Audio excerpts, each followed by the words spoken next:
despite the endless trials, pain, and relentless battles he faced from every direction.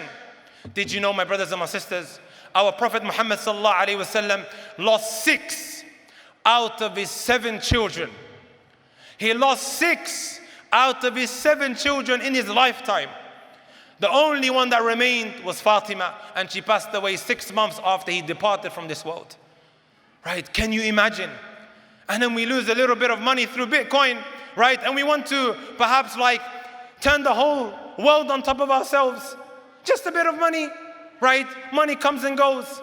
He lost 6 out of his 7 children in his lifetime. Can you imagine? And despite all of that, my brothers and my sisters, he remained unwavering in his confidence, right? And believed strongly that this religion that he was preaching and propagating would reach the 4 corners of the world. The Messenger sallallahu alaihi wasallam, he said, "La yablughanna hadha al-amr ma balagha al-layl wan-nahar." You know this religion here?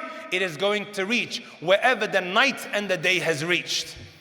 He still has this unwavering confidence, right? This certainty that this religion is going to reach every single household. Now imagine, my brothers and my sisters, right?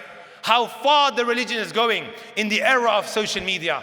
Wasn't the Messenger sallallahu alaihi wasallam truthful? Even if you don't want to listen, it's going to be in your face.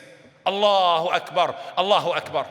The Messenger sallallahu alaihi wasallam, my brothers and my sisters, we are also told when he went to Ta'if, did you know, my brothers and my sisters, the noble feet of the Messenger sallallahu alaihi wasallam started bleeding because they began to stone him.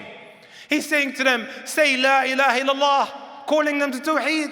Say La ilaha illallah and you'll be successful. And they're stoning him, right? Bullying the Messenger sallallahu alaihi wasallam. Just so the religion of Islam can reach us, my brothers and my sisters, on a plate. They had it hard. Today we have it easy. But even then, we take it for granted. The angel of the mountains comes to the Messenger sallallahu alaihi wasallam, approaches him and says, if you wish, we can get these 2 mountains and smash it on top of them. You know what he said? You know what he said, my brothers and my sisters? Did he say, right, no problem, get rid of them? No. Right? Inni la arju an yukhrij Allahu min aslabihim man ya'budu Allah azza wa jal wa la yushriku bihi shay'a. I have hope one day that from their loins there will be people who call to Allah subhanahu wa ta'ala. They accept the message of Tawheed and they stay away from shirk, associating partners with him. Right? And this is exactly what happened, my brothers and my sisters. He continued with his good thought. He never ever thought about having bad thoughts of Allah subhanahu wa ta'ala.